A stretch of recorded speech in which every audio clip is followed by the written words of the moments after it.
शांति।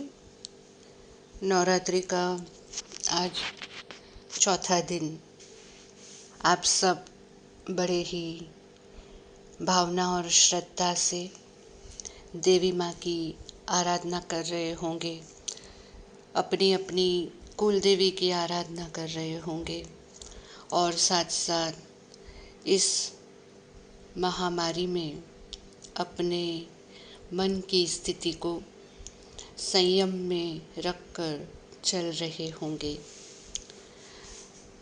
आज चौथे दिन भी आप सबका मैं स्वागत करती हूँ। शिव नेहा के साथ नवीनता से नवरात्रि मनाने का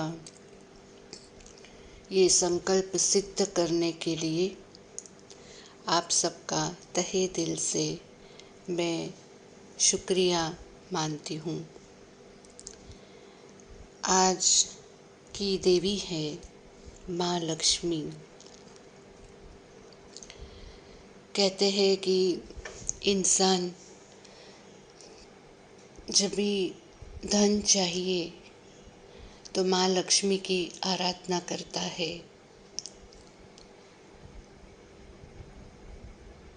और शक्ति चाहिए तो जगदम्बा की आराधना करता है, बुद्धि चाहिए तो माँ सरस्वती की आराधना करता है। माँ लक्ष्मी क्या प्रदान करती है? माँ लक्ष्मी संपत्ति के साथ साथ ज्ञान धन प्रदान करती है,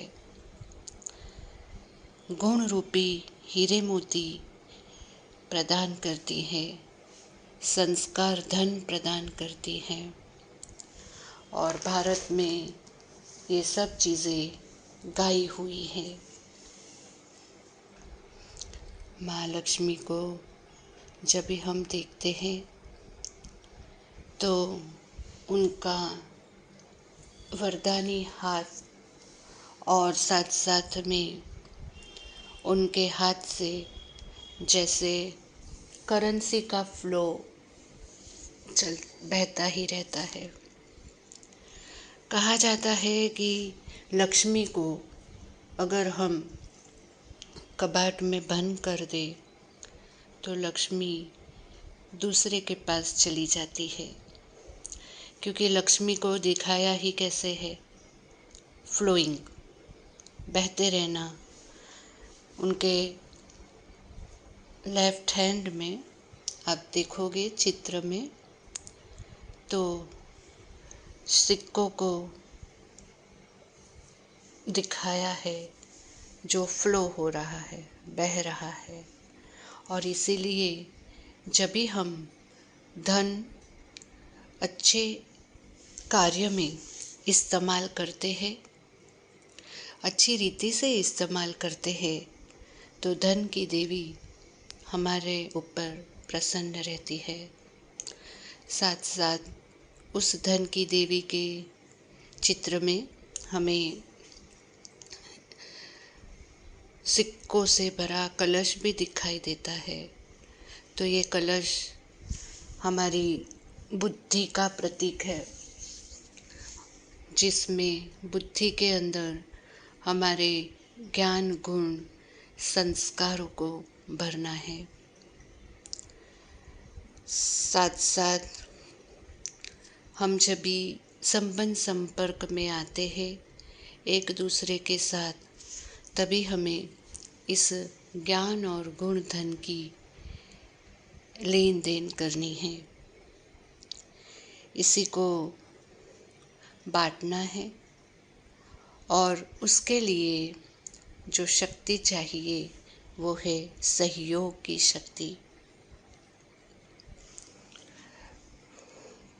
कहते हैं कि सहयोग के बिना कोई भी कार्य नहीं होता है।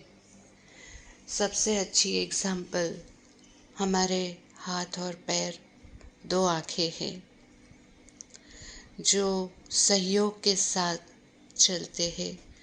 जब एक आगे है तो दूसरा पीछे चलता है, एक हाथ ऊपर करते हैं दूसरा नीचे रहता है।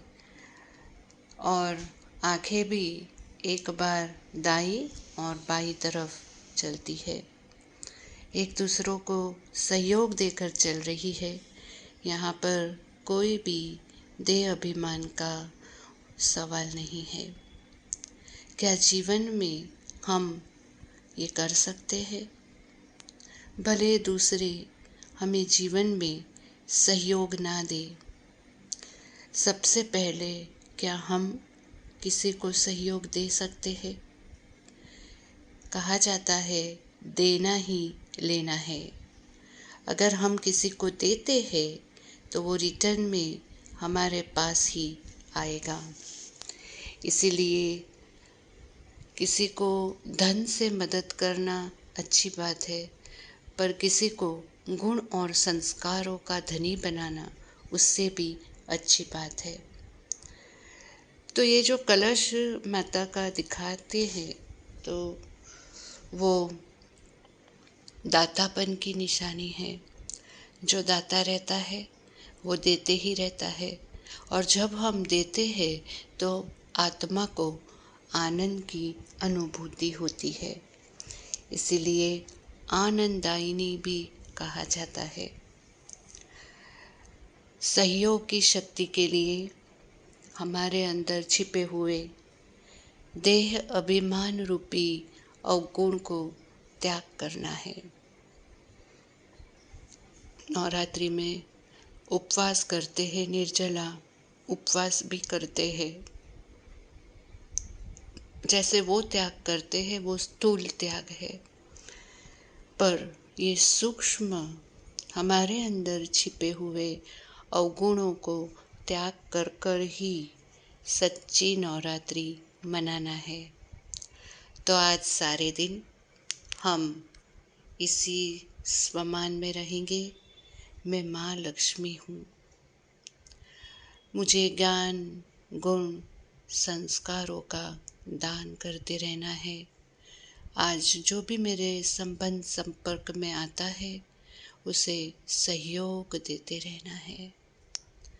मैं शक्ति हूँ, शिव शक्ति हूँ, मेरे अंदर ही आत्मा के अंदर बहुत सारे गुण छिपे हुए हैं। उस गुणों को, देवी गुणों को आज हम प्रकट करते हैं, उन देवी गुणों को इमर्ज करते हैं और हमारा संसार सुखमय बनाते हैं। ओम शांति, ओम शांति, ओम शांति।